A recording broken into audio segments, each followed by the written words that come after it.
नाराज पति पत्नी। एक पति पत्नी आपस में नाराज चल रहे थे। नाराजगी भी इतनी थी कि एक ही कमरे में रहते हुए आपस में एक दूसरे को बोलते तक नहीं थे। दोनों अपने अपने काम में कोई कमी नहीं आने देते। जैसे सुबह पति उठता तो पत्नी चाय टेबल पर रख जाती और ऑफिस का समय होता तो लंच बॉक्स तैयार करके देती। इसी तरह पति भी ऑफिस से आते हुए सब्जी राशन आदि लाकर रख लेता। काफी दिन गुजर गए। एक दिन पति को जरूरी काम से ऑफिस में 8 बजे की जगह 6 बजे पहुंचना था, लेकिन उसकी नींद 7 बजे से पहले नहीं खुलती थी। रात को सोने के समय पति को विचार आया कि सुबह मुझे 5 बजे कौन उठाएगा।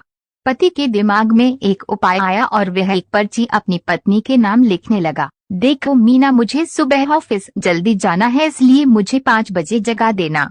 इस तरह पर्ची लिखकर वह पत्नी के बेड पर रखाया और बेफिक्र होकर सो गया। पत्नी पर्ची उठाकर पढ़ी और कुछ सोचा और वह भी सो गई। सुबह पति की नींद खुली तो उसने उठकर घड़ी की तरफ देखा। घड़ी में 7 बज रहे थे। फिर उसकी निगाह तकिए पर गई तो वहाँ एक पर्ची रखी थी। उस पर लिखा था, जी उठ जाओ, सुबह के 5 बज गए हैं।